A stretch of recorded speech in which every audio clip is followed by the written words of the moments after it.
ഭയങ്കര short tempered ആണോ നിങ്ങളും? ചെറിയ കാര്യങ്ങൾ മതിയല്ലേ പെട്ടെന്ന് ദേഷ്യം വരും. അതിപ്പോൾ ഒരു വൈഫൈയുടെ സ്പീഡ് കുറഞ്ഞു പോയാൽ, അല്ലെങ്കിൽ ഭയങ്കര അധികം ഒച്ച കേട്ടാൽ, അതല്ലെങ്കിൽ നമ്മൾ ഉദ്ദേശിച്ച പോലെ നമ്മളൊരു കാര്യം ചെയ്യാൻ ശ്രമിച്ചിട്ട് അത് നടക്കാണ്ടിരിക്കുക, കയ്യിന്ന് പോവും അല്ലേ? എന്നാലോ മറ്റു ചില ആൾക്കാരും ഉണ്ട്. അവർ ഭയങ്കര കാം ആൻഡ് കമ്പോസ്ഡായിട്ട് എന്ത് സംഭവിച്ചാലും അവരതിനെ വളരെ മെച്യൂറായിട്ട്, വളരെ കമ്പോസ്ഡായിട്ട് ഹാൻഡിൽ ചെയ്യുന്നവരും ഉണ്ടാവും അല്ലേ നമ്മുടെ കൂട്ടത്തിൽ. എങ്കിൽ ആയുർവേദത്തിലും ഇതിനൊരു റീസൺ പറയുന്നുണ്ട്. അതാണ് പിത്തദോഷം. കേൾക്കുമ്പോൾ ചിരി വരുമല്ലേ? ഈ പിത്തോ, എന്ത് പിത്തം, എന്ത് പിത്തദോഷം? അപ്പോൾ നൗ ലെറ്റ് മീ എക്സ്പ്ലെയിൻ. അപ്പോൾ അക്കോർഡിംഗ് ടു ആയുർവേദ നമ്മുടെ ബോഡീനെ ഗവേൺ ചെയ്യുന്നത് 3 ദോഷങ്ങളാണ് ബേസിക്കലി.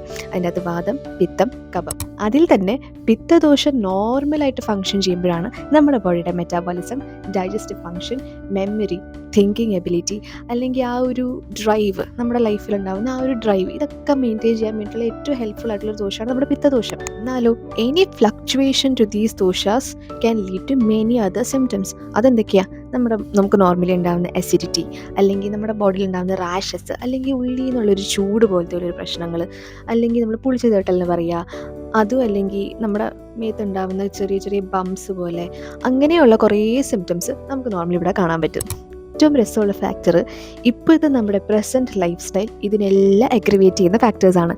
അതായത് നമ്മുടെ ലേറ്റ് നൈറ്റ് ആയിട്ടുള്ള ഫുഡ് കഴിക്കൽ, അതല്ലെങ്കിൽ ഭയങ്കര സ്പൈസി ആയിട്ടുള്ള food, Chinese food, Korean food, അങ്ങനെ പല പല പല ക്യുസീൻസ് ഇപ്പോൾ നമുക്കുണ്ടല്ലേ. അതേപോലെ തന്നെ ലേറ്റ് നൈറ്റ് വർക്ക്സ്, നമ്മൾ രാത്രി ഉറങ്ങാണ്ടിരിക്കുക, ഫോൺ സ്ക്രോൾ ചെയ്യുക, കമ്പാരിസൺ, മറ്റുള്ളവർ നമ്മളെക്കാളും മുന്നിലാണല്ലോ, അല്ലെങ്കിൽ അയ്യോ ഞാൻ എന്ത് ചെയ്തിട്ട് അവിടെ വരെ എത്തുന്നില്ലല്ലോ, അങ്ങനെ ഓവർ തിങ്കിങ്, അതും അല്ലെങ്കിൽ നമ്മുടെ സ്ട്രെസ്സ്, അങ്ങനെ പല പല പല കാരണങ്ങൾ കാരണം തന്നെ ഈ ദോഷത്തിന് ആസ് സച്ച് ഒരു എലിവേഷൻ ഉണ്ടാവുന്നുണ്ട്.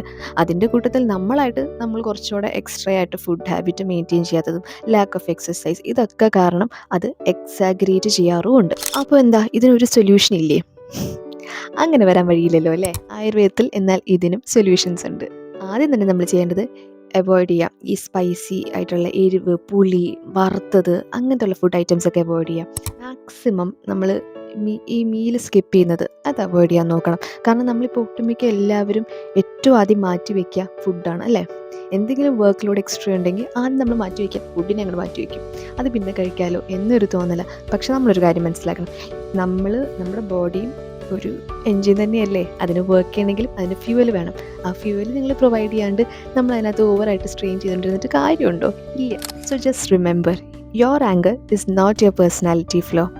It's your body's fire asking for balance.